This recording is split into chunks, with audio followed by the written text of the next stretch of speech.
A French rescue helicopter found Sienna Marchetti's body at 3,200 meters on the north face of Mont Blanc. She was 24 years old. She had 1.4 million TikTok followers. And the video she posted 2 days before her death, the one where she called her alpine guide a coward on camera, was still going viral while they zipped her into a body bag. That video has been viewed 11 million times. Most people who watched it think they know the story. TikToker ignores mountain guide. TikToker dies. Karma. Case closed. But here's what nobody reported. Sienna didn't just ignore one warning. She received 5 separate warnings from 4 different people over a 36-hour window. The guide she mocked on camera, Luca Ferrara, was the first. He wasn't the last. And the person she hired to replace him, a freelance guide named Thierry Morel, had his guiding license suspended 7 months earlier for reckless conduct on the Matterhorn. Sienna didn't know that. She couldn't have known that. Because the system that was supposed to prevent unlicensed guides from operating on Mont Blanc had been broken for years. And nobody fixed it. Not after the first death. Not after the second. Not until Sienna became the third. This isn't a story about a stupid influencer who got what she deserved. I know that's what the title suggests. I know that's what the comments on her viral videos say. But the full story is darker, more complicated, and more disturbing than the internet version.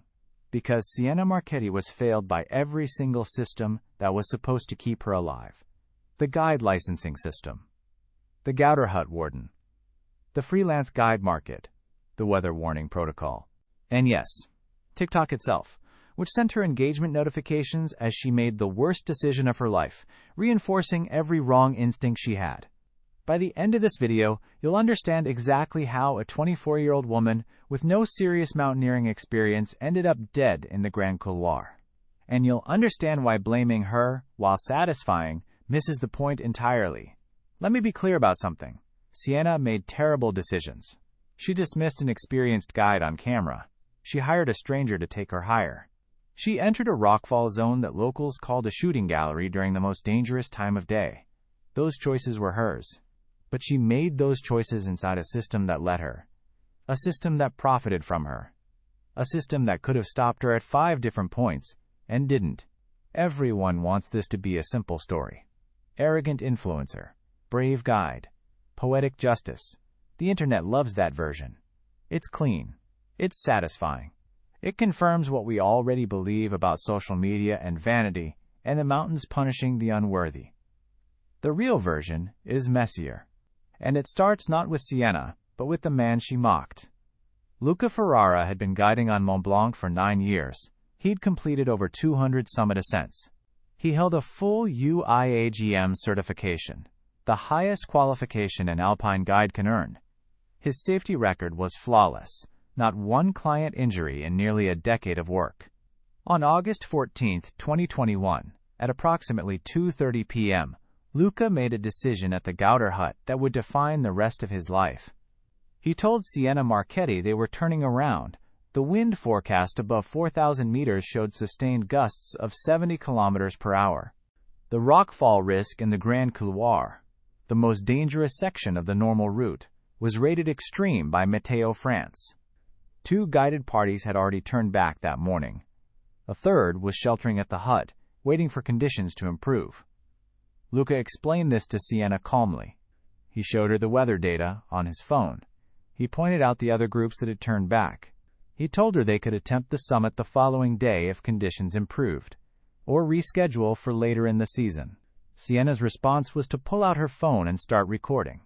What she said in that 47-second video would be dissected by millions of people. But what most people don't realize is that the video was edited. The version that went viral, the version with 11 million views, was 47 seconds long. The original recording was over 4 minutes. And in those missing 3 minutes, something happened that changed the entire context of the confrontation. We'll get to exactly what was in those missing minutes. But first, you need to understand who Sienna Marchetti actually was.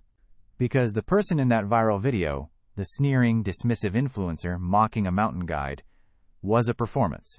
It was content. And the real Sienna was more complicated than the character she played online. What you also need to understand is the role of a man named Thierry Morel.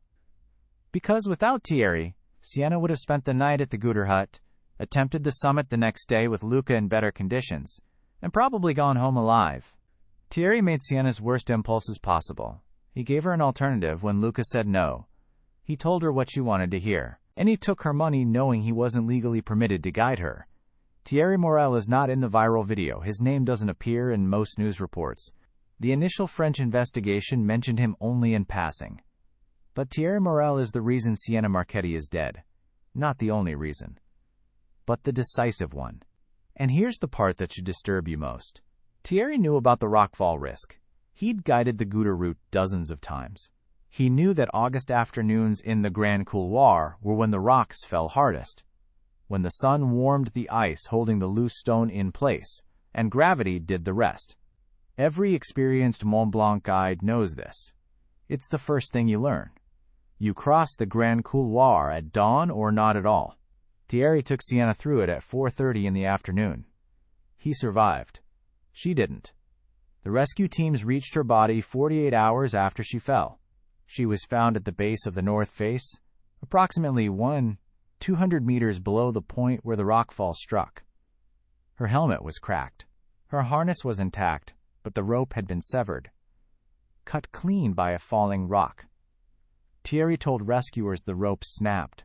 Forensic analysis later showed it was cut by impact, not tension. That distinction matters. It means Sienna was still attached to the mountain when the rock hit.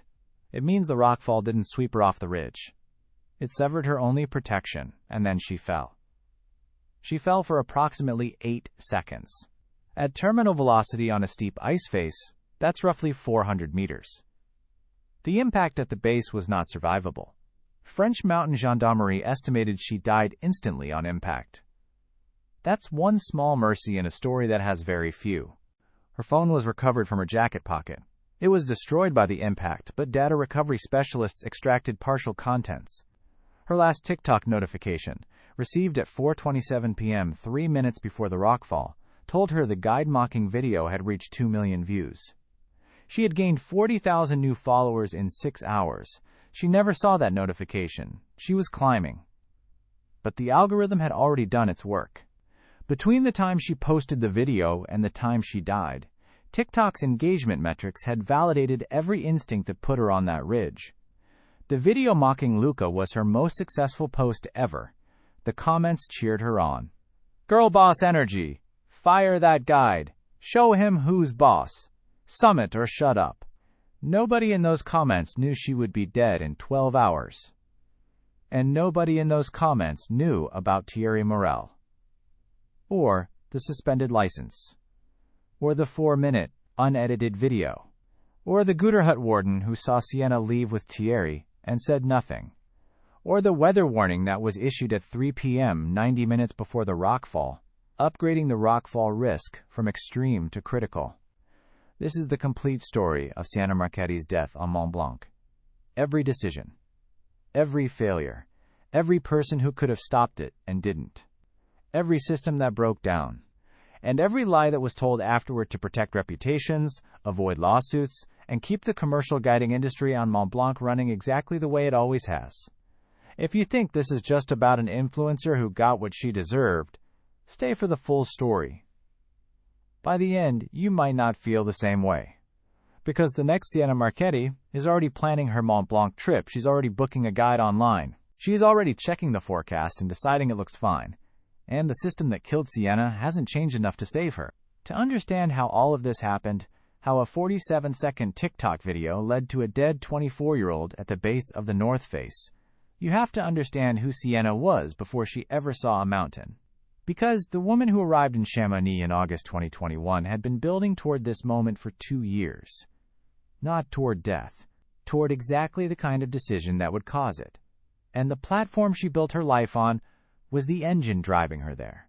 If you're watching this and you think you already know this story, you don't. Not yet. What comes next will change that. If you're new to this channel, hit subscribe. We cover mountain disasters in a way nobody else does.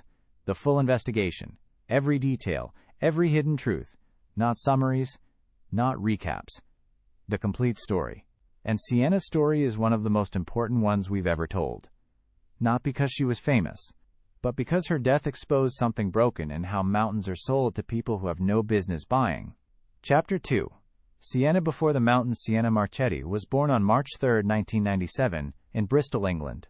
Her mother, Claire, was a secondary school teacher. Her father, Marco, was an Italian-born electrician who'd moved to the UK in 1991. She had one younger brother, Nico, who was 20 years old when Sienna died. She grew up in a semi-detached house in Bishopston. She played netball. She was good at art. Her A-level grades were average. She went to the University of the West of England to study graphic design. She dropped out after 1 year.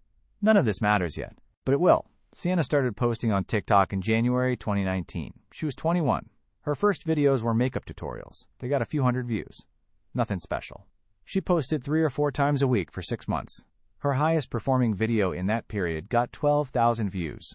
A lipstick review, where she accidentally smeared product across her cheek and left it in the final edit. The imperfection made it relatable. The algorithm noticed. By September 2019, she'd shifted her content. Less makeup, more lifestyle, travel clips, coffee shop aesthetics, day-in-my-life videos.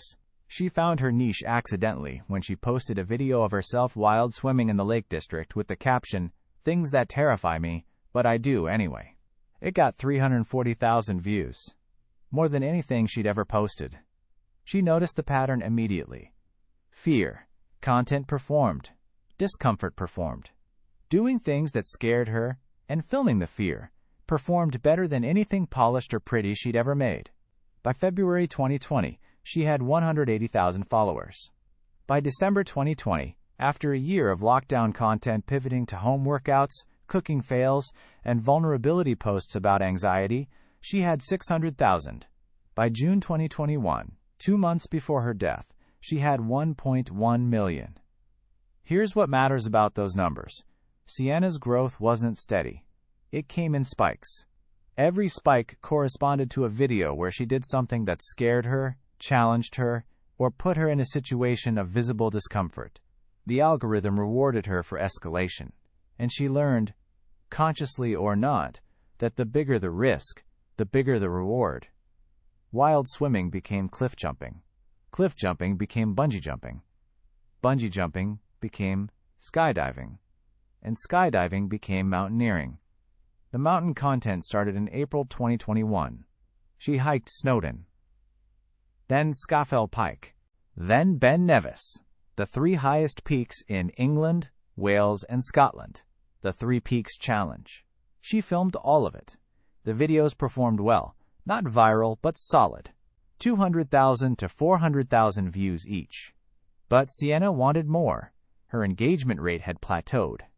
In the creator economy, a plateau is a crisis. Your reach drops. Brand deals slow down. The algorithm deprioritizes your content. You need a spike. You need escalation. Mont Blanc was the escalation. She announced the Mont Blanc attempt on July 12, 2021, in a TikTok video that got 1.2 million views. "I'm climbing the highest mountain in Western Europe," she said. "I've never done anything like this. I'm terrified, and I'm bringing you with me."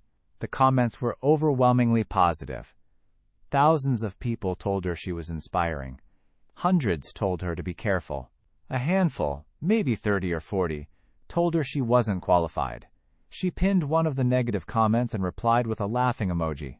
That reply got 45,000 likes, more than most of her actual videos. The algorithm took note. Conflict performed. Dismissing critics performed. Being fearless in the face of doubt performed. Remember that pattern. It matters enormously for what happened at the Gouter Hut. Now, Sienna wasn't completely reckless in her preparation. She hired a professional guide, Luca Ferrara, through a reputable Chamonix-based agency called Alpine Ascent. She paid €1,800 for a 2-day guided Mont Blanc attempt via the Gouter route. She bought proper gear. She did 2 acclimatization hikes in the Chamonix Valley before the attempt. She watched YouTube videos about the route. But she had no glacier travel experience. No crampon experience beyond a 30-minute tutorial on one of the acclimatization hikes. No rope work training. No altitude experience above 400 meters. And no understanding, none, of objective mountain hazards like rockfall, serac collapse, or crevasse danger. She thought preparation meant physical fitness and good gear. She was fit. Her gear was excellent. But fitness and gear don't protect you from falling rocks. Luca Ferrara met Sienna for the first time on August 13, 2021, at the Alpine Ascent office in Chamonix. He told investigators later that his first impression was concern, not about her attitude. She was polite, enthusiastic, and eager. His concern was her experience level. Luca had guided hundreds of clients up Mont Blanc. He could assess someone's mountain readiness within 5 minutes of conversation. Sienna, he said, had what he called enthusiasm without calibration. She understood that Mont Blanc was dangerous in the abstract. She did not understand what that danger looked like, sounded like, or felt like in practice. He raised this with the agency. He recommended an additional acclimatization day and a longer crampon training session before the attempt. The agency told him the client had a fixed schedule. She was flying back to Bristol on August 17th. There was no time for extra training. The summit attempt would proceed as planned on August 14th. Luca accepted this. He would later say it was a mistake. Not the biggest mistake in this story, but the first one.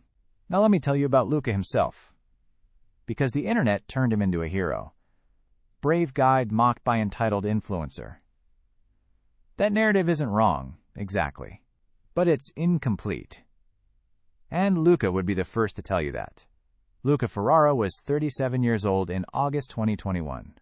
Born in Aosta, Italy, on the south side of the Mont Blanc Massif. He grew up in the mountains. His father was a mountain rescue volunteer. His uncle was an alpine guide. Luca obtained his UIA-GM certification at 28, one of the youngest guides in his cohort. He moved to Chamonix in 2014 and built a reputation for caution, technical skill, and an almost obsessive attention to weather forecasting. His clients loved him. His reviews on the Alpine Ascent website were uniformly excellent. Luca made me feel safe every step of the way. He turned us around when conditions weren't right, and I'm grateful he did. The best guide I've ever had. Patient, professional, and never takes unnecessary risks. That last quality, never taking unnecessary risks, was the foundation of his career, and it was exactly what put him in conflict with Sienna Marchetti. Because Sienna's entire online identity was built on taking risks. Her brand was fear confronted. Her content was discomfort embraced. Her audience expected her to push through, and her algorithm rewarded her every time she did. Luca's professional identity was the opposite. His career depended on saying no, on reading conditions and turning clients around, on prioritizing safety over summits. He'd turned back clients 34 times in his career. Every single one of those clients survived. The mountain was always there next season. The client wouldn't be if Luca made the wrong call. These two people, Sienna and Luca, were on a collision course from the moment they met, not because either of them was a bad person, but because their value systems were fundamentally incompatible. Sienna's world rewarded escalation. Luca's world rewarded restraint. On August 14, 2021, at the Guter Hut, those two worlds collided, and only one of them would survive it. Before we get to that confrontation, you need to understand one more person, Thierry Morel, because Thierry was already at the Guter Hut when Sienna and Luca arrived. He was already looking for clients, and he was already operating illegally. Thierry Morel was 42 years old. He'd been a licensed guide for 12 years, working primarily on Mont Blanc and the Matterhorn. His record was mixed. Competent, technically. Aggressive, commercially. He took clients other guides refused. He pushed in conditions other guides avoided. He'd been warned twice by the Compagnie des Guides de Chamonix, the oldest guiding company in the world, about exceeding safe client-to-guide ratios. In January 2021, 7 months before Sienna's death, Thierry's license was suspended. The reason was an incident on the Matterhorn where he'd continued a summit attempt with 2 clients during a lightning storm. One client suffered a mild electrical burn. Nobody died. But the Swiss Alpine Club filed a complaint, and the French guiding authority, the Syndicat National des Guides de Montagne, suspended Thierry's credentials for 12 months pending review. Thierry continued guiding anyway. He couldn't work through established agencies. They checked credentials, so he went freelance. He hung around huts and base camps. He found clients who'd been turned away by their guides. He offered his services at a discount. Cash only. No paper trail. The system that was supposed to prevent this The credential verification process relied on hut wardens and other guides reporting unlicensed operators. But Mont Blanc sees 20,000 summit attempts per year. The Gouter Hut processes hundreds of climbers per week in high season. Nobody checks credentials at the door. Nobody asks for certification. If you show up with ropes, ice axes, and confidence, nobody questions whether you're supposed to be there. Thierry had been doing this for 7 months. Sienna would be his 14th unofficial client since his suspension. The first 13 survived. Not because Thierry was careful, because they were lucky. Sienna's luck was about to run out, and the confrontation that sent her into Thierry's hands was less than 24 hours away. If you're learning things about this story you never knew, hit that subscribe button. This is what we do on this channel. The complete investigation, not the headline version. And we're just getting started with Sienna's story. What happened at the Gouter Hut is coming next. And it's worse than the viral video showed. Chapter 3. The Confrontation at the Gouter Hut, August 14th, 2021. Sienna and Luca left Saint-Gervais at 7 a.m. on the Tramway du Mont Blanc, the cogwheel train that carries climbers to the Nid d'Aigle station at 372 meters. From there, it's a 4 to 5 hour hike to the Gouter Hut at 817 meters. The plan was straightforward. Hike to the hut. Rest. Wake at midnight. Summit push at 1 a.m. Reach the summit by 7 o'clock or 8 a.m. Descend by early afternoon. Standard protocol for the Gouter route. Sienna filmed the train ride. She filmed the hike. She filmed herself struggling with the steeper sections above the Tête Rousse hut. She filmed Luca, teaching her how to use crampons on the mixed terrain below the Gouter Hut. She was creating content the entire time. Luca didn't mind. He'd had clients film before.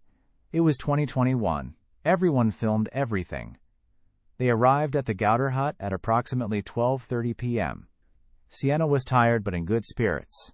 She posted a TikTok from the hut terrace, a short clip showing the view with the caption 808 meters tomorrow. Not sleeping tonight. It got 380,000 views. The Gouter Hut is a modern, architecturally striking building that sleeps 120 people. It sits on a rocky ridge at 817 meters. It's the last shelter before the summit. It's also the gateway to the most dangerous section of the Gouter route, the Grand Couloir.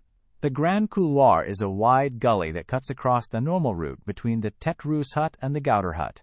Climbers must cross it twice, once on the way up, once on the way down. It takes about 10 minutes to cross.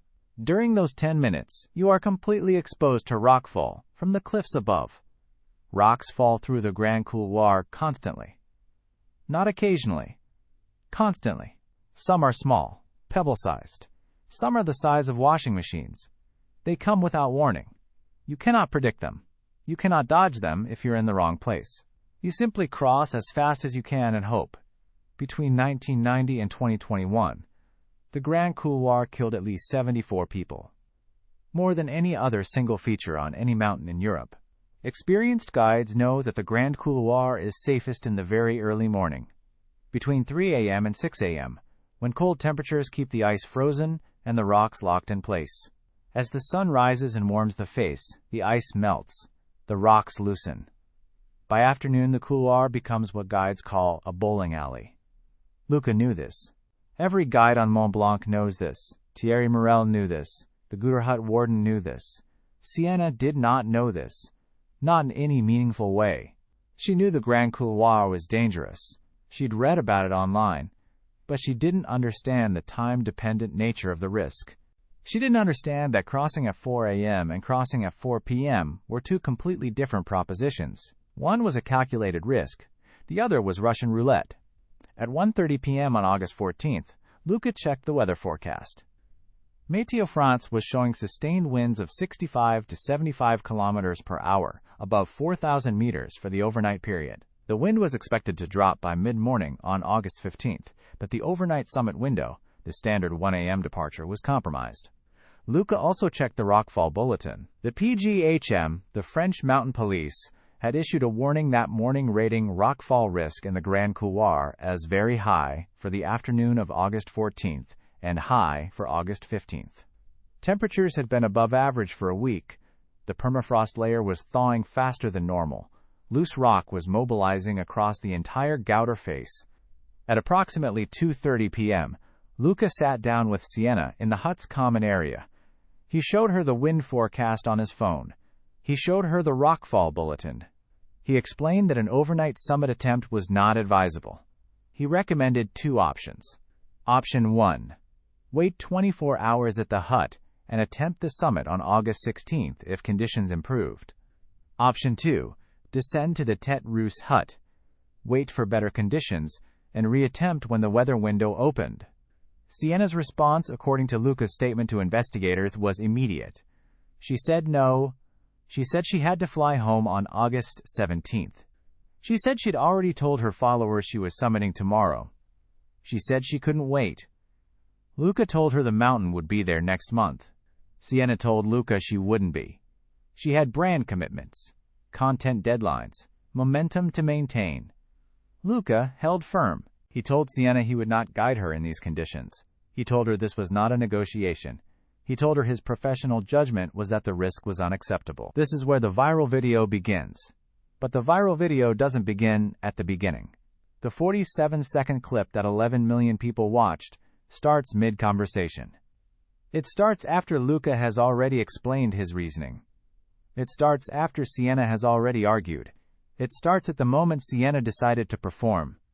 In the viral clip, Sienna is holding her phone at arm's length, selfie mode. Luca is visible behind her, sitting at a table. She says, "So my guide, my professional mountain guide, is telling me we can't climb because of some wind." The wind, guys. He's literally too scared to do his job. She turns the camera toward Luca. "Scared guide energy, am I right?" She laughs. The video cuts.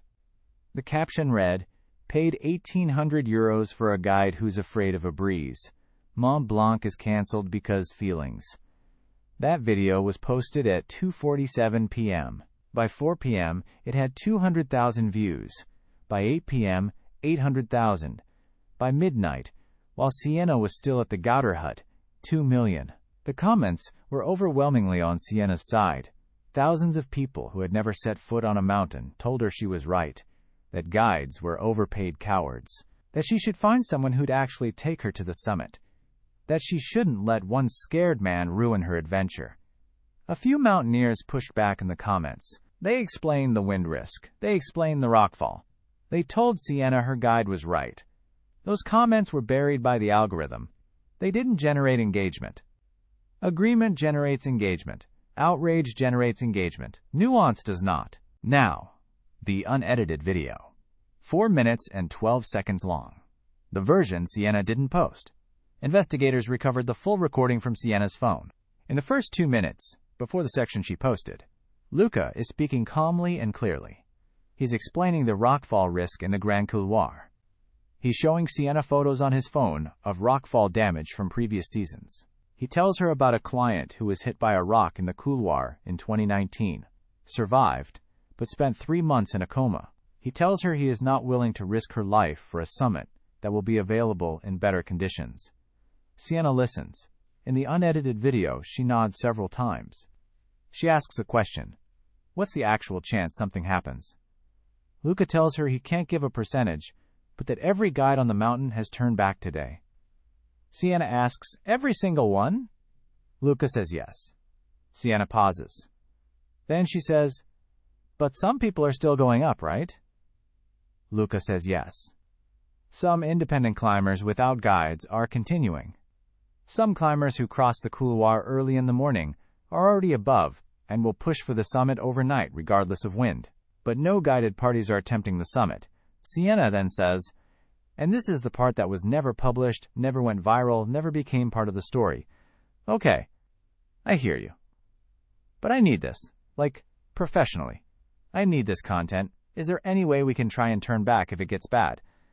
Luca says no. He says the problem isn't the summit push. The problem is the Grand Couloir. You can't try and turn back from a rockfall. You're either in the couloir or you're not. And if you're in it when a rock falls, turning back doesn't help. Sienna goes quiet for about 15 seconds. And she picks up her phone and starts the performance that became the viral video. The shift is visible. Her posture changes. Her voice changes. She goes from genuine conversation to content creation in a breath. The Sienna talking to Luca was uncertain, even scared. The Sienna talking to her camera was confident, dismissive, performing. That 15-second gap between the real conversation and the performance is the most important moment in this entire story. Because in those 15 seconds, Sienna chose her audience over her guide. She chose content over caution. She chose the version of herself that got views over the version that was afraid. And in the comments of that viral video, a stranger would change the course of the next 24 hours entirely. At approximately 5:30 p.m., Sienna received a direct message on TikTok. The account belonged to someone using the name Mont Blanc Guide. The message read, "I'm at the Gouter Hut right now. I can take you up tonight. Better conditions than your guide thinks. DM me." Sienna replied within 4 minutes. The person behind that account was Thierry Morel. He'd been watching Sienna's viral video from the same hut. He'd seen an opportunity. He'd created the TikTok account that afternoon. Sienna met Thierry in person at the Gouter Hut at approximately 6 p.m. He told her he was an experienced Mont Blanc guide. He told her conditions were manageable. He told her the Grand Couloir was safe to cross at dawn if they moved fast. He told her the wind above 4,000 meters was typical summer conditions. He charged her €800. Cash. No receipt, no contract, no emergency contact form, no client waiver. He did not tell her his license was suspended. He did not tell her he'd been disciplined for reckless guiding. He did not tell her that dawn crossing of the Grand Couloir in current conditions still carried extreme rockfall risk because of the thawing permafrost. He did not tell her the truth. And here is where a third person failed Sienna Marchetti. The Gouter Hut warden, a man named Jean-Pierre Collet, 56, who had worked at the hut for 11 years, saw Sienna leave with Thierry at 1 a.m. on August 15th. Jean-Pierre knew Thierry. He knew Thierry's license was suspended. He'd been told by the Compagnie des Guides 2 months earlier that Thierry was operating illegally on Mont Blanc. Jean-Pierre had been asked to report any sightings of Thierry guiding clients. Jean-Pierre saw Sienna and Thierry rope up outside the hut. He saw them start climbing toward the summit ridge. He said nothing. He did nothing. When investigators asked Jean-Pierre why he didn't intervene, his answer was, "It's not my job to police guides. I manage the hut." That answer would become the centerpiece of the lawsuit Sienna's family filed 8 months later. Meanwhile, Luca Ferrara was in his bunk at the Gouter Hut, awake, unable to sleep. He'd seen Sienna talking to Thierry at dinner. He didn't know Thierry's license was suspended. That information wasn't public. But he recognized Thierry as an aggressive freelancer he'd seen around the huts. Luca considered warning Sienna again. He decided against it. She'd already mocked him on camera. She'd already rejected his professional judgment. He felt, and he told investigators this directly, that any further intervention would be perceived as harassment. Luca's reasoning was understandable. But it was wrong. If he had warned Sienna about Thierry, she might have hesitated. She might have asked Thierry for credentials. She might have stayed at the hut. We'll never know. But Luca's silence was the fourth failure in the chain. Not the biggest, but real. Sienna and Thierry left the Gouter Hut at 1 a.m. on August 15th. They crossed the Grand Couloir in darkness. The crossing took approximately 12 minutes. No rockfall during the crossing. The cold overnight temperatures had done their job. The rocks were frozen in place. For 3 hours, everything went well. They climbed steadily up the Gouter Ridge toward the Valo Hut at 4,362 meters. Sienna was slow but moving. Thierry was patient. She filmed intermittently, short clips showing her headlamp beam on snow, her breath visible in the cold air, the stars above the ridge. At approximately 4:15 a.m., they reached the Valet Hut. They rested for 30 minutes. Sienna posted a TikTok story, a brief clip with the caption, "Almost there," proving them all wrong. It got 60,000 views before dawn. At 4:45 a.m., they continued toward the summit. The wind was strong but manageable at this point. Thierry was right that overnight conditions at the summit ridge were within limits. They reached the summit of Mont Blanc at approximately 7:30 a.m. on August 15th. Sienna filmed her summit moment. She was emotional. She cried. She thanked her followers. She said, "Everyone said I couldn't do this. Look where I am." She tagged the video with "Scared Guide Energy," a callback to the viral video mocking Luca. It would later get 4.5 million views. She was on top of Mont Blanc. She had proven everyone wrong.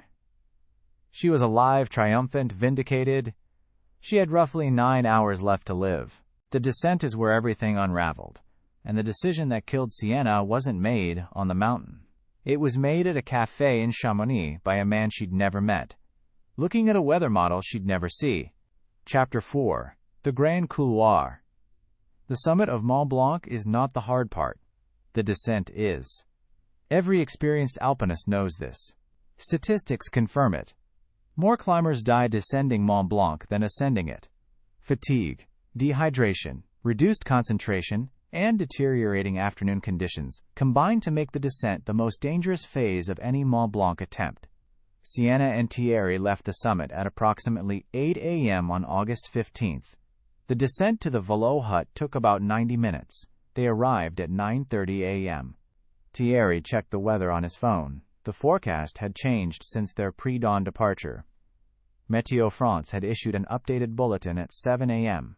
The afternoon rockfall risk for the Grand Couloir had been upgraded from very high to critical, the highest rating on the 5-point scale. The bulletin specifically warned against crossing the couloir after 10 a.m. The permafrost thaw was accelerating. Rock temperatures on the Gouter face were expected to exceed the threshold for mobilization by early afternoon. Thierry read this forecast. He told investigators later that he considered it precautionary and standard summer language. He said he planned to cross the Grand Couloir by early afternoon, which he considered acceptable. He did not share the updated forecast with Sienna. They continued descending. The pace was slow. Sienna was exhausted. Her legs were shaking on the steeper sections. She stumbled several times. She took frequent breaks. By 11:30 a.m., they'd only reached the Gouter hut. The descent that should have taken 2 hours had taken 3.5. At the Gouter hut, Luca Ferrara was preparing to descend with a different client, a Swiss man he'd agreed to guide down after the man's own guide had departed early. Luca saw Sienna and Thierry arrive. He saw Sienna's condition. She was sitting on the ground outside the hut, head between her knees, visibly spent. Luca approached Thierry. He asked if Thierry was planning to cross the Grand Couloir that afternoon. Thierry said yes. Luca told Thierry about the critical rockfall rating. Thierry shrugged. He said they'd move fast. This was warning number 5. The 5th time someone told Sienna, or in this case told her guide, that the Grand Couloir was too dangerous. Luca told investigators he considered physically preventing Sienna from descending through the couloir, but he had no legal authority to do so. Guides can advise. They can refuse to guide. They cannot restrain free adults from making their own choices on a public mountain. Luca advised. He was ignored. Again. Sienna rested at the Gouter hut for approximately 2 hours. She ate. She drank water. She posted another TikTok. This one showing the view from the hut terrace with the caption, "Summited Mont Blanc. Descended alive. Now let's get off this rock." It got 1.1 million views. At approximately 1:30 p.m., Thierry told Sienna they needed to start the descent through the Grand Couloir. The temperature had been rising all morning. Every minute they waited increased the rockfall risk. Thierry knew this. His urgency was the first honest assessment he'd given all day. But Sienna was too tired to move fast. Her legs had seized during the rest. Her calves were cramping. She needed more time. Thierry waited. Sienna rested. Minutes passed. Each minute, the sun warmed the rocks above the Grand Couloir another fraction of a degree. At 2:15 p.m., they began the descent toward the Grand Couloir. The section from the Gouter hut to the top of the couloir takes approximately 45 minutes of downclimbing on mixed rock and snow. It's technical. It requires concentration. Sienna was slow. They reached the top of the Grand Couloir at approximately 3 p.m. Thierry looked down into the couloir. He could see fresh rock debris on the snow, rocks that had fallen within the last few hours, dark streaks of shattered stone against white. The evidence of active rockfall was visible and obvious. He hesitated. For the first time in this entire expedition, Thierry Morel hesitated. Sienna asked what was wrong. Thierry told her they needed to cross quickly. He told her to stay close. He told her not to stop for any reason. He did not tell her what the fresh debris meant. He did not tell her that crossing the Grand Couloir at 3 p.m. in August, with a critical rockfall rating, was the most dangerous thing he'd ever done as a guide. They began crossing at approximately 3:10 p.m. The Grand Couloir is roughly 150 meters wide, at the point where the normal route crosses it. At a good pace, a fit climber can cross in 8 to 10 minutes. Sienna was not fit. Not anymore. 12 hours of climbing and descending had destroyed her legs. She moved at half speed. Each step was deliberate, careful, exhausted. At 3:15 p.m., 5 minutes into the crossing, they heard the first rock. Thierry described it later as a sound like a gunshot from above. A crack, then a whistle. The rock passed approximately 20 meters to their left. It was the size of a football. It hit the snow below them and shattered. Sienna froze. Thierry grabbed her arm and pulled her forward. He told her to keep moving. She kept moving. At 3:19 p.m., they were approximately 2/3 of the way across, 60 meters from safety. 4 minutes of walking at normal pace. 8 minutes at Sienna's pace. The second rockfall was not a single rock. Thierry told investigators he heard a sound like a building collapsing. A roar from above. He looked up. He saw a mass of rock and ice detaching from the face approximately 300 meters above their position. Not one rock. Dozens. Hundreds. A curtain of debris accelerating down the couloir directly toward their crossing path. He screamed at Sienna to run. Sienna tried to run. Her legs wouldn't cooperate. She stumbled. She got up. She stumbled again. Thierry was ahead of her, pulling the rope. The rope went taut between them. The first rocks arrived at 3:20 p.m. Small ones first. Fragments, splinters, pebbles. Then larger. A rock the size of a melon struck the snow 2 meters from Sienna. Then another. Then another. Thierry reached the far side of the couloir. He was on safe ground. Sienna was not. She was 15 meters behind him, still in the kill zone, the rope stretched between them. A rock struck the rope. Forensic analysis later determined it was a rock approximately 30 centimeters in diameter, traveling at an estimated 120 kilometers per hour. It didn't snap the rope through tension. It cut through the sheath and core on impact. A clean severance. Like scissors through thread. The moment the rope was cut, Sienna lost her only physical connection to safety. She was standing on a 40-degree snow slope in crampons she barely knew how to use, exhausted, terrified, with rocks falling around her. A second rock struck her helmet. The impact cracked the helmet's outer shell. The force knocked her sideways. She lost her footing. She fell. The north face of Mont Blanc, below the Grand Couloir, is a steep ice and rock face that drops approximately 200 meters to the Bionassi Glacier. There are no ledges to stop a fall, no features to catch a body. Once you start sliding, you don't stop. Sienna fell for approximately 8 seconds. Thierry watched from the edge of the couloir. He could see her sliding. He could hear her screaming. Then he couldn't hear anything. Then he couldn't see her. The time was 3:21 p.m. From the moment the rockfall began to the moment Sienna disappeared, approximately 90 seconds had passed. Thierry stood at the edge of the couloir for several minutes. He was in shock.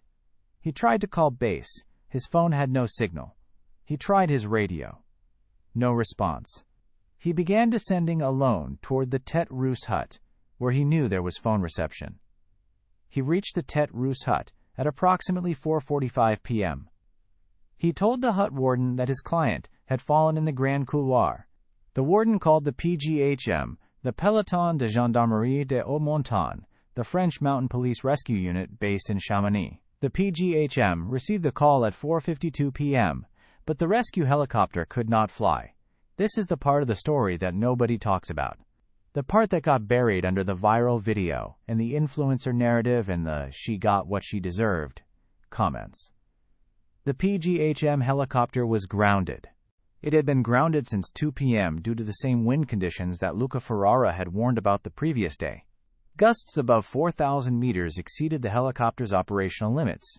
The backup helicopter from Annecy was committed to a separate rescue on the Aiguille du Midi. The Swiss Air Zermatt helicopter was too far away. There was no helicopter available.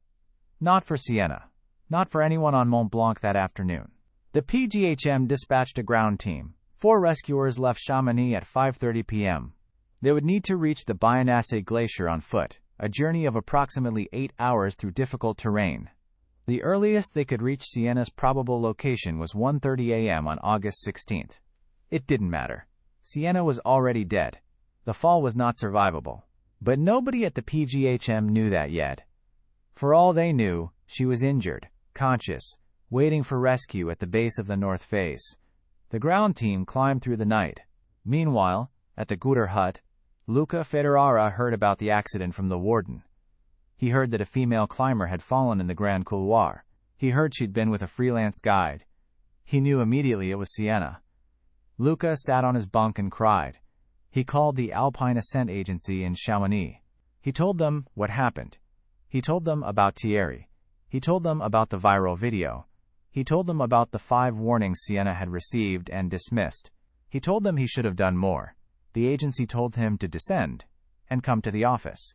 At the Tête Rousse hut, Thierry Morel was telling his version of events to the PGHM by phone. He said the rockfall was sudden and unpredictable. He said he'd done everything he could. He said the rope had snapped under tension. He said Sienna had panicked and fallen. 3 of those 4 statements were lies. The rockfall was not unpredictable. It was predicted. It was rated critical. Thierry knew this. He had not done everything he could. He could have refused to cross the couloir. He could have waited at the Guter hut overnight and crossed at dawn. He could have told Sienna the truth about the conditions. The rope did not snap under tension. It was cut by a rock impact. Forensic analysis proved this. And Sienna did not panic and fall. She was struck by a rock and knocked off her feet. The helmet damage proved this. Thierry's lies would unravel over the following weeks. But on the night of August 15, 2021, his version was the only version. And the PGHM had no reason to doubt it. Not yet. The ground rescue team reached the Bayonnasse Glacier at approximately 2 a.m. on August 16. They began searching with headlamps. At 3:47 a.m., they found Sienna Marchetti's body at approximately 200 meters elevation, roughly 200 meters below the point where she fell. She was lying face down on the glacier. Her helmet was cracked. Her harness was intact. The severed rope was still attached to the harness, approximately 4 meters of rope trailing behind her. Her ice axe was gone, lost during the fall. Her crampons were still on her boots. Her backpack was torn open. Her phone was in her jacket pocket, destroyed by impact. The rescue team leader, Captain Mathieu Renard, made the determination at the scene. Sienna Marchetti was dead. Cause of death: massive trauma consistent with a high velocity fall onto a hard surface. Time of death: estimated between 3:20 and 3:25 p.m. on August 15, 2021. She had died approximately 12 hours before they found her. Captain Renard radioed Chamonix. The message was relayed to the PGHM, to the Alpine Ascent Agency, to the Guter hut, and eventually to Sienna's family in Bristol. Claire Marchetti, Sienna's mother, received the phone call at 6:15 a.m. British time on August 16th. She was making breakfast. Nico, Sienna's brother, was still asleep upstairs. Claire would later say that she knew before the caller identified himself. She said the phone rang differently. That's not possible, of course. Phones don't ring differently, based on the news they carry. But grief reshapes memory. And Claire Marchetti's memory of that morning is that the phone rang like a warning. Sienna was dead. She was 24 years old. She had 1.4 million followers. And her last TikTok notification, the one telling her the guide-mocking video had hit 2 million views, was still sitting unread in her destroyed phone, frozen in time on a glacier at the base of Mont Blanc. The mountain had answered the question Sienna never thought to ask. What happens when the algorithm sends you somewhere the algorithm can't follow? Now the dying was over. But the investigation was about to begin. And what it uncovered would be worse than the death itself. Because Sienna's death wasn't just a tragedy, it was a system failure. And the system was about to try very hard to pretend it wasn't. If you're still watching, and statistically most of you are because this story keeps getting worse, hit subscribe. What the investigation found about Thierry Morel, about the Gooter Hut warden, and about the guiding industry on Mont Blanc will make you question everything you think you know about how alpine safety works. Or doesn't. Chapter 5. The Aftermath and the Investigation. The PGHM opened an official investigation on August 16, 2021, the same day Sienna's body was recovered. The investigation was led by Captain Mathieu Renard, the same officer who'd found her body on the Bionnaise Glacier 12 hours earlier. Standard procedure for a fatal mountaineering accident in France involves 3 components. First, a scene examination. Second, witness interviews. Third, a determination of cause and responsibility. Most mountaineering deaths in the Mont Blanc Massif are classified as accidental, caused by objective hazards, weather, or climber error. Criminal charges are rare. Convictions are rarer. But Sienna's death was not standard. And Renard knew it from the first hour. The first irregularity was Thierry Morel's credentials. When Renard asked Thierry for his guiding license at the Tête Rousse Hut on the night of August 15th, Thierry said he left it at his apartment in Chamonix. That's not unusual. Guides don't always carry physical credentials. But when Renard ran Thierry's name through the Syndicat National des Guides de Montagne database on August 16th, the system flagged him immediately. License suspended. January 2021. Matterhorn incident. Not legally permitted to guide. Thierry Morel had taken Sienna Marchetti up Mont Blanc without a valid license. This alone was a criminal offense under French law, practicing a regulated profession without authorization. But it was the beginning, not the end, of what Renard would uncover. The second irregularity was the rope. Thierry told Renard the rope had snapped under tension when Sienna fell, but the rescue team had recovered 4 meters of rope, still attached to Sienna's harness. The cut end showed a clean, angled severance, not the fraying you'd expect from tension failure. Renard sent the rope to the IRCGN, the French Gendarmerie's Forensic Science Institute in Pontoise, for analysis. The forensic report came back 3 weeks later. The rope had been severed by a high-velocity impact, consistent with a falling rock striking the rope while it was under moderate tension. The report concluded that the rope did not fail due to climber weight or fall force. It was cut by debris. This distinction mattered legally. If the rope snapped under tension, it could be characterized as equipment failure or bad luck. If the rope was cut by rockfall, the question became, why was the rope in a rockfall zone at that time of day? And the answer to that question led directly back to Thierry's decision to cross the Grand Couloir at 3 p.m. The third irregularity was Thierry's account of the weather warning.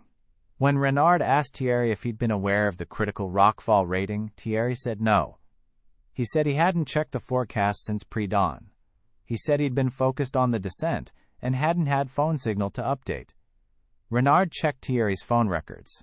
Thierry had accessed the Météo France website on his phone at 9:37 a.m. on August 15th, while at the Valo hut.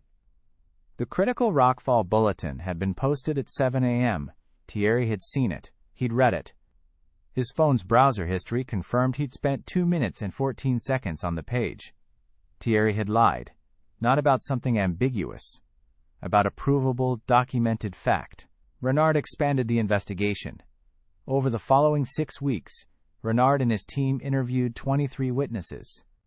Luca Ferrara gave a detailed statement describing his conversations with Sienna, his warning about conditions, the viral video, and his observation of Sienna leaving with Thierry.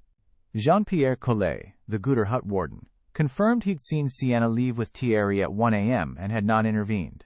Other climbers at the hut corroborated Luca's account of the weather conditions and the general atmosphere of concern about rockfall. The investigation also recovered Sienna's phone. Despite the physical destruction, the IRCGN's data recovery team extracted approximately 60% of the phone's contents.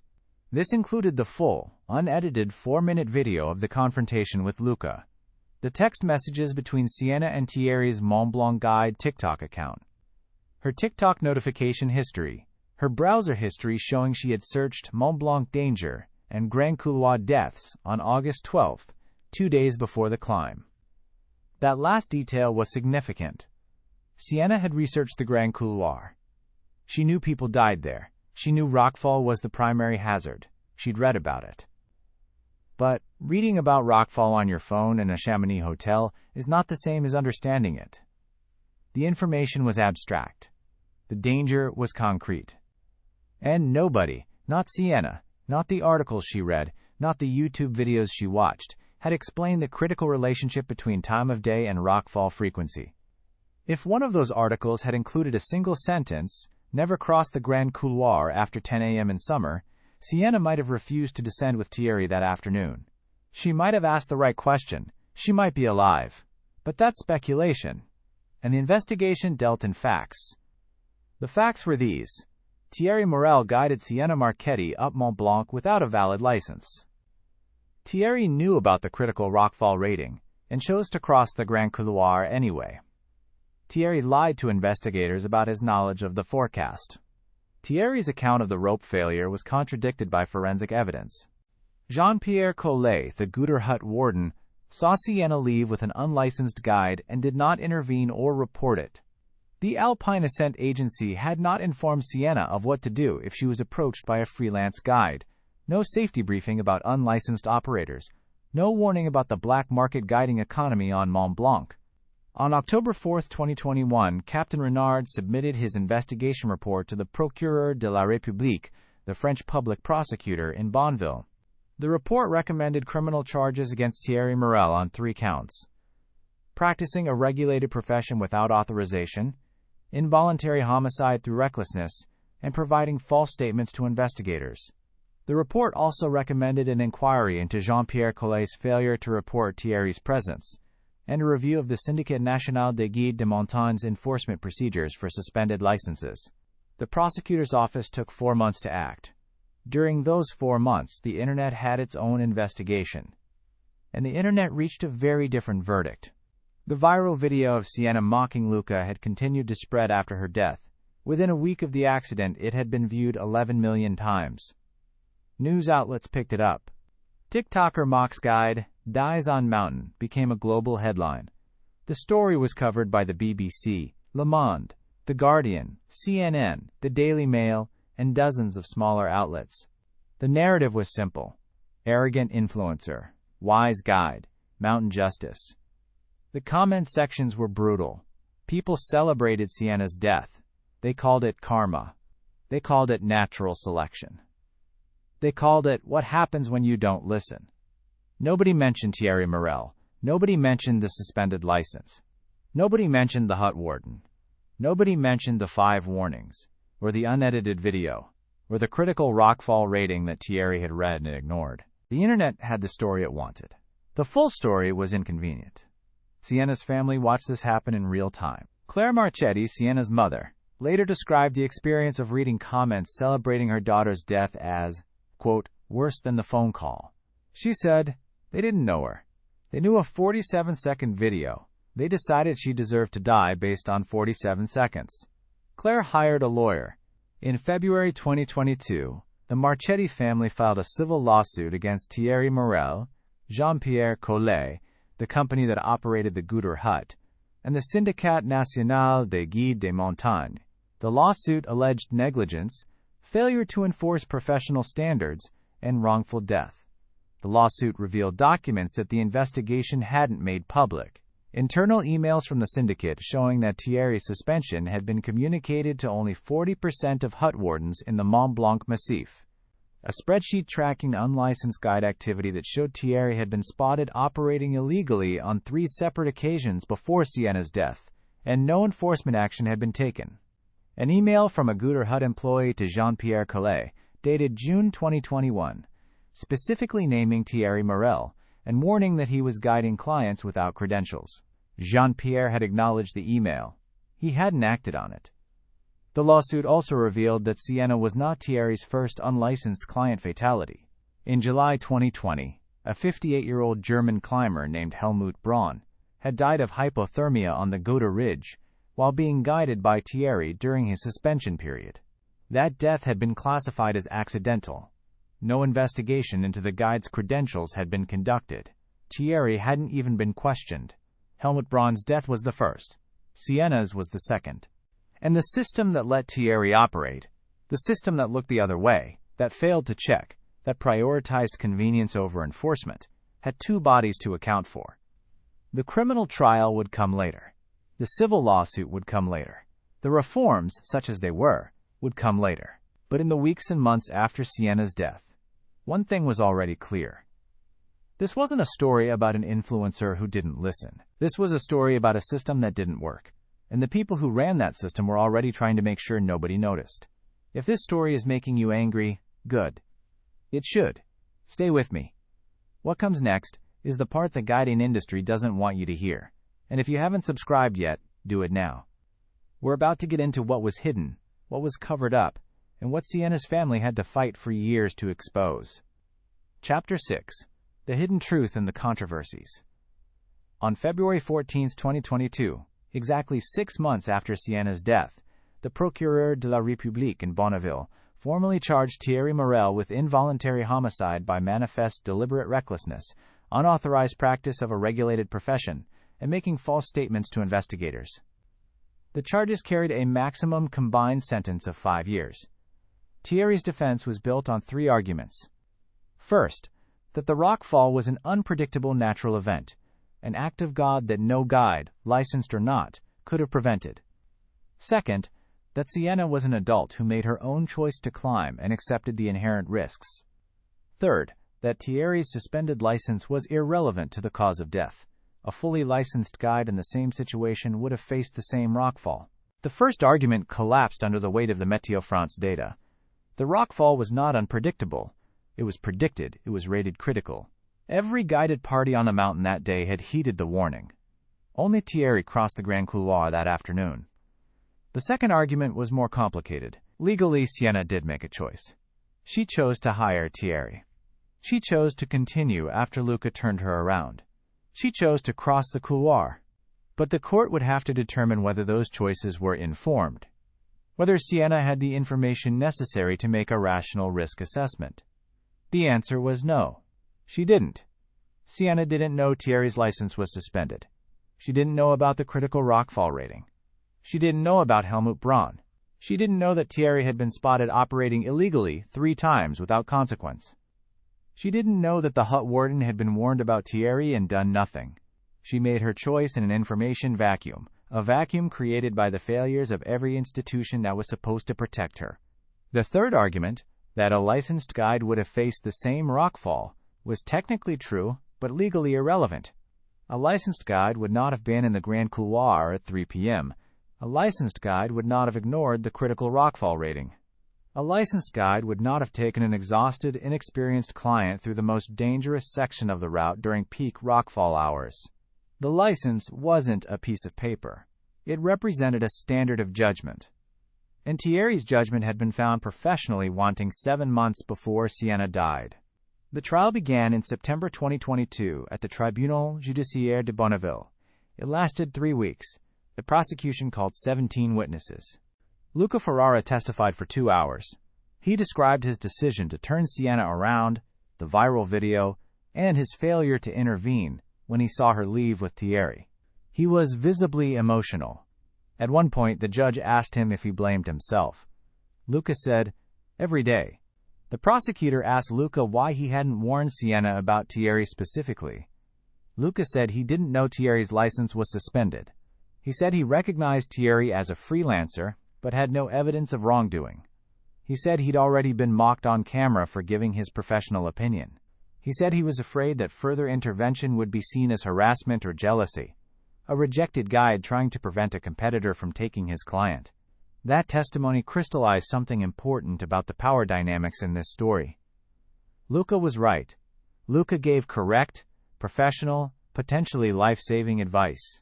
And the social media response to that advice was to mock him, dismiss him, and celebrate the person who overruled him.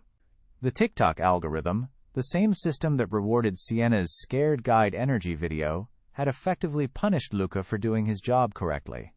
And that punishment made him reluctant to do it again. Think about that. The algorithm didn't just encourage Sienna's bad decisions.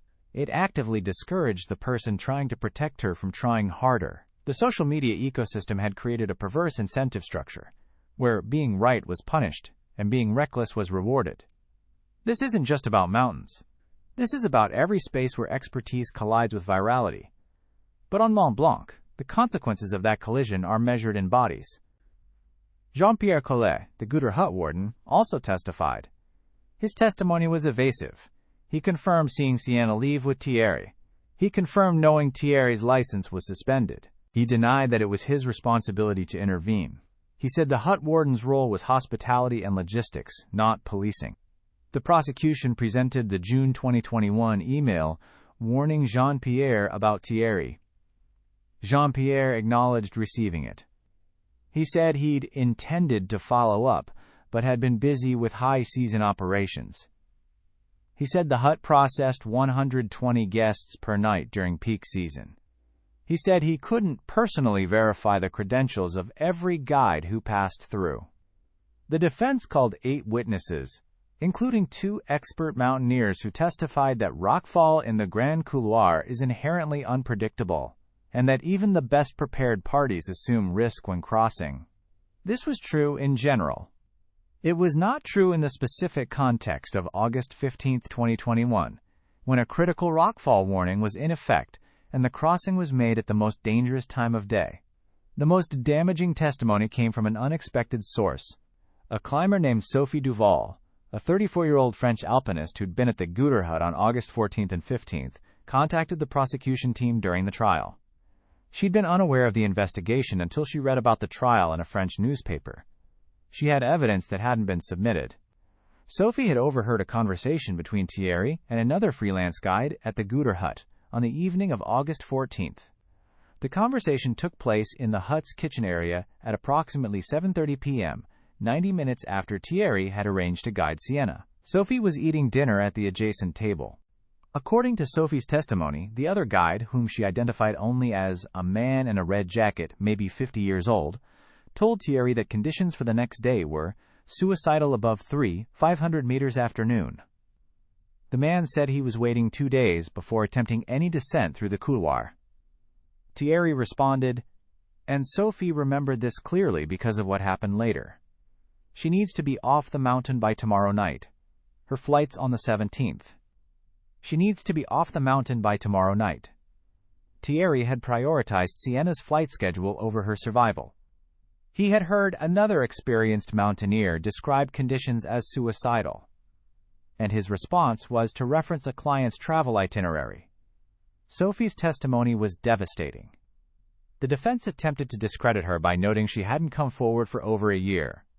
Sophie said she hadn't known about the investigation. She said she'd assumed the PGHM had already gathered all relevant testimony. She said she came forward when she realized they hadn't.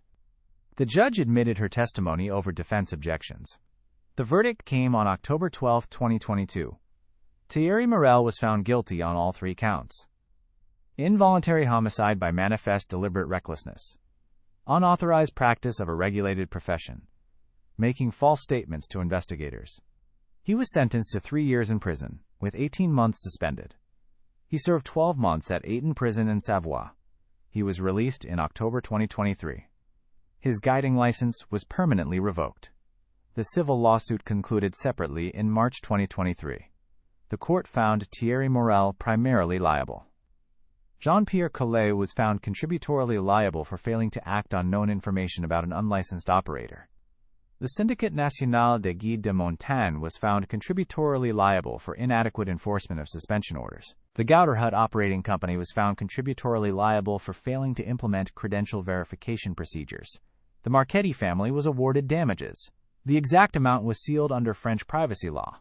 Claire Marchetti's lawyer told journalists it was meaningful but insufficient, that no amount of money could compensate for what was lost. There were also controversies the court didn't address.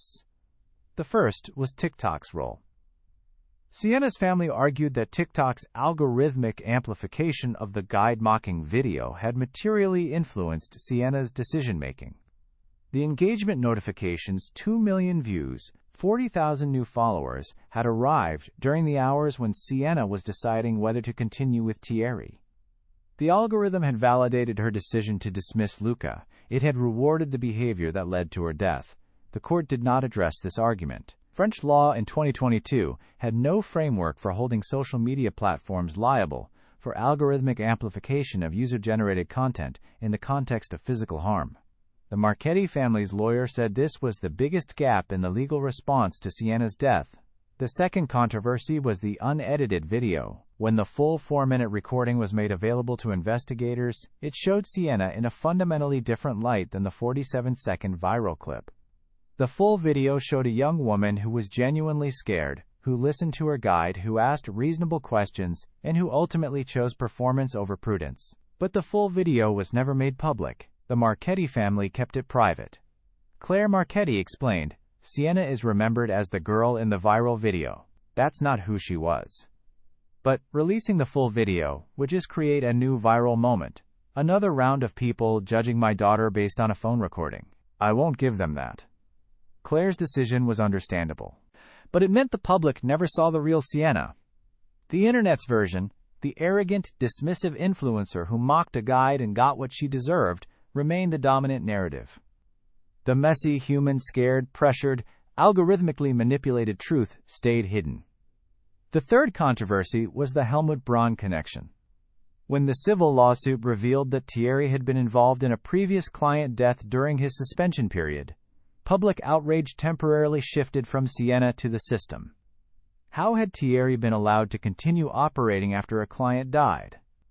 How had Helmut Braun's death been classified as accidental, without any investigation into the guide's credentials? The answer was bureaucratic.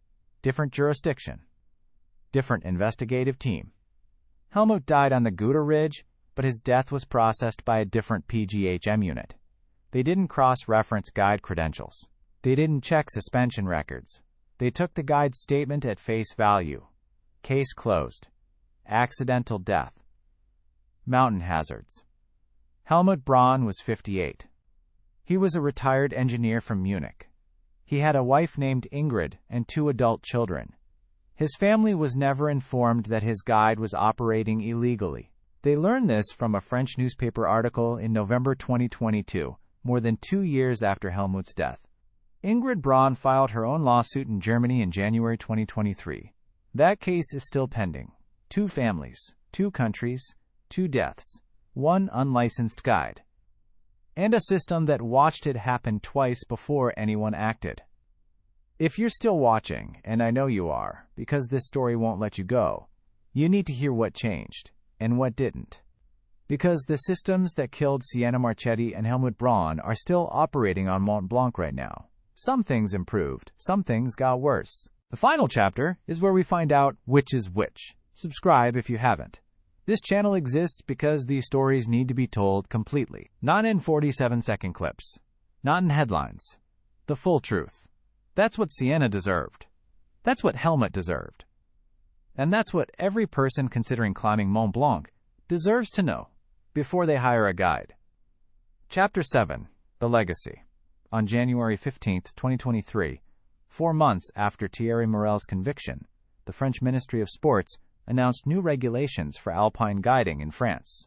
The rules were colloquially known as Loi Sienna, Sienna's Law, though they were never officially given that name.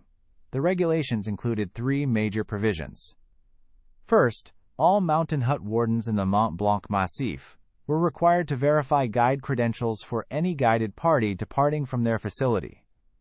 Wardens were given access to a real-time database of licensed and suspended guides. Failure to check credentials would constitute a professional violation subject to fines and termination. Second, the Syndicat National des Guides de Montagne was required to notify 100% of hut wardens, rescue services, and guiding agencies within 48 hours of any license suspension or revocation. Previously, notification had been partial and inconsistent. The spreadsheet revealed during the civil lawsuit showed only 40% compliance. Third, any person found guiding without valid credentials on a regulated mountain route would face automatic criminal referral, not just administrative sanctions. The penalty for unlicensed guiding was increased from a maximum fine of €15,000 to a criminal offense carrying up to 2 years imprisonment, separate from any charges related to client harm. These were meaningful changes. On paper. In practice, the implementation was uneven. By June 2023, the start of the first full Mont Blanc season after the new regulations, only 70% of hut wardens had been trained on the credential verification system. The database was operational but slow. It required manual entry of guide names, which meant wardens had to ask for identification, something many were reluctant to do during busy arrival periods. A French mountaineering journalist named Olivier Ponceau conducted an informal audit during the 2023 season. He visited 4 huts on the Mont Blanc normal route and the Trois Monts route over a 2-week period. At 3 of the 4 huts, he observed guided parties departing without any credential check. At one hut, the warden told Olivier he'd stopped bothering because the database was too slow, and guests complained about the delays. Olivier published his findings in the French Alpine journal Montagne magazine in October 2023. The headline was, Loi Sienna, une loi sans application. Sienna's law, a law without enforcement. The article generated brief media attention.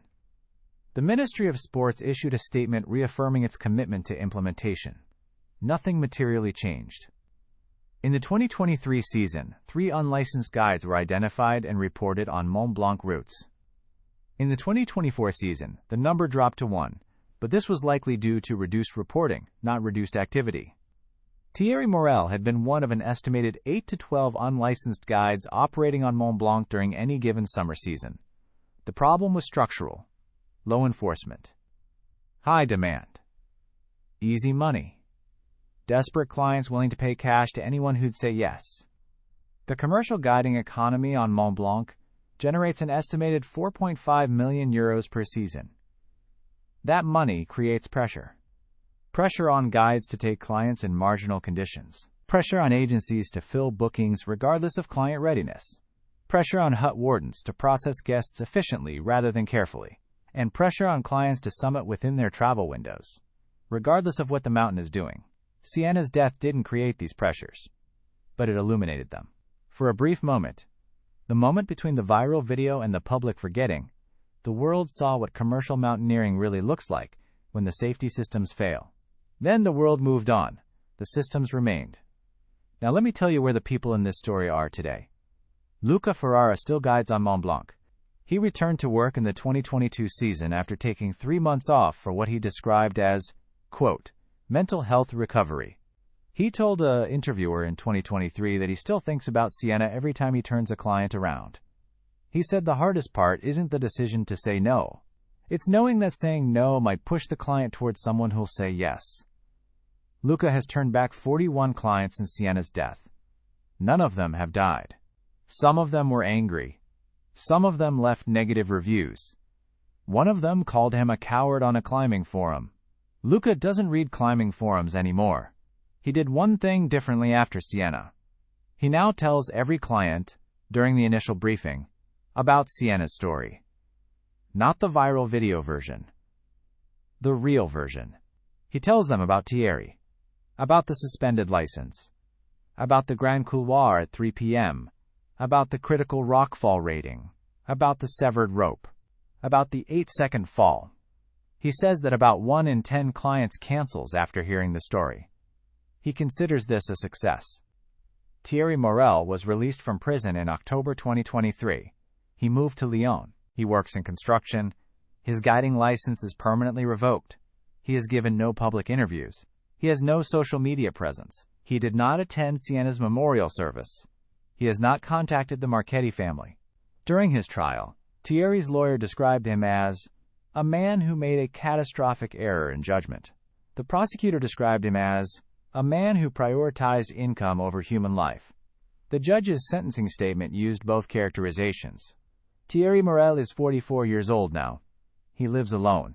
He has not returned to the mountains. That's all the public record shows. Jean-Pierre Collet retired from the Guter hut in December 2022, 3 months after the trial. He was not criminally charged. The civil court's finding of contributory liability carried financial penalties, his share of the damages, but no professional sanction beyond the court's judgment. He moved to Annecy. He does not discuss the case. The Guter hut appointed a new warden in January 2023. The new warden, Marie Dumont, implemented credential checks as part of the evening check-in process. She told Montagnes magazine that the checks add approximately 15 minutes to the arrival process. Some guests complain. She does them anyway. Claire Marchetti still lives in Bristol. Nico, Sienna's brother, graduated from university in 2023 with a degree in communications. He does not use social media. Claire has become an advocate for mountain safety awareness, particularly around the risks of unlicensed guiding. She speaks at schools, mountaineering clubs, and outdoor industry events. She does not watch Sienna's TikTok videos. She has never watched the viral video. In May 2023, Claire established the Sienna Marchetti Foundation, a small charity focused on 2 goals. First, funding mountain safety education for young people who encounter mountaineering through social media. Second, lobbying for international credential verification standards for mountain guides, a system that would allow hut wardens, rescue services, and clients in any country to instantly verify a guide's license status across borders. The Foundation's first campaign was a simple website, checkyourguide.org. It allows anyone to enter a guide's name and country and verify their certification status in real time. It's connected to guiding authorities in France, Switzerland, Italy, Austria, and Germany. It launched in August 2023, the second anniversary of Sienna's death.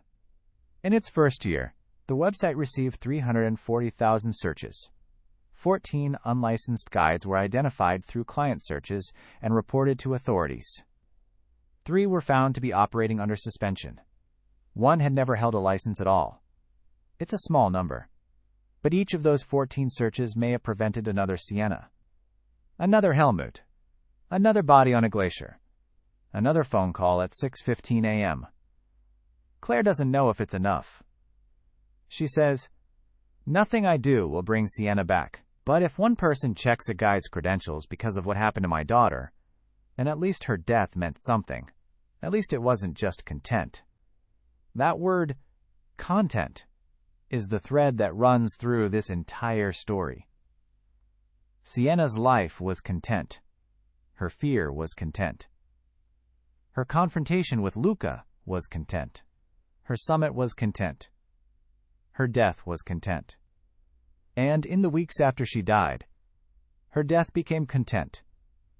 For millions of people who watched the viral video, read the headlines, left their comments, and moved on to the next thing the algorithm served them. Sienna Marchetti was a real person. She had a mother who made breakfast while the phone rang with the worst news of her life. She had a brother who stopped using the platform she'd built her career on. She had a guide who cried when he heard she was dead. A guide she'd publicly mocked, who still blames himself for not trying harder. She was 24 years old. She was scared. She was pressured. She was algorithmically incentivized to make the worst decision of her life, and she was failed by every system that should have caught her. The mountain didn't kill Sienna Marchetti. The rockfall didn't kill her. Not really. What killed her was a chain of failures so interconnected, so systemic, so preventable, that reducing it to influence or ignored guide is an insult to the truth. Thierry Morel's suspended license killed her. Jean-Pierre Collet's inaction killed her. The syndicate's 40% notification rate killed her. The Grand Couloir's afternoon sun killed her. Her exhaustion killed her. TikTok's engagement metrics killed her. And yes, Sienna's own choices killed her too. But she was 24. She was in over her head. She was surrounded by adults and institutions that should have known better. And every single one of them, every guide, every warden, every algorithm, every bureaucrat, failed her.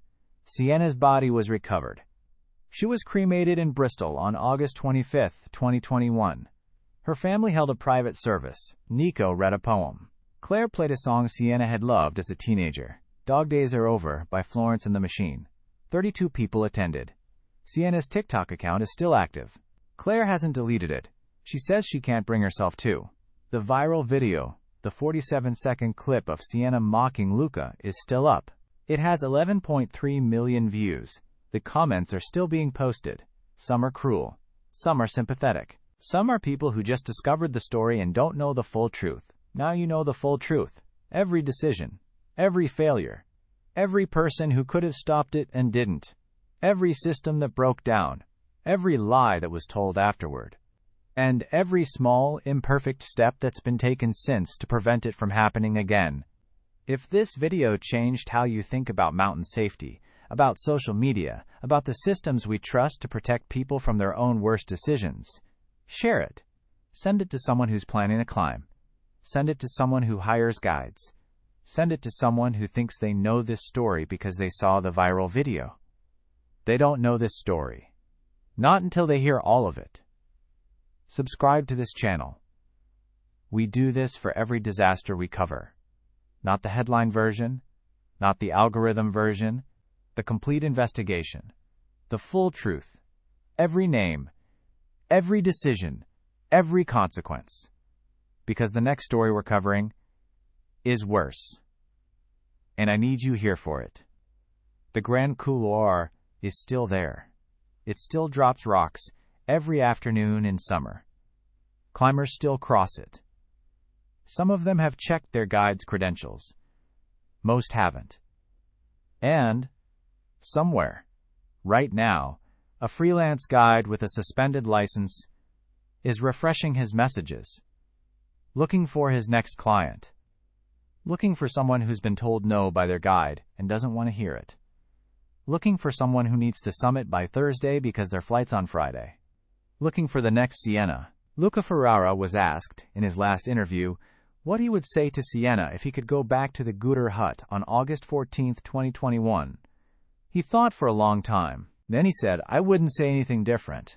I said the right things, she heard them, I'd do something different.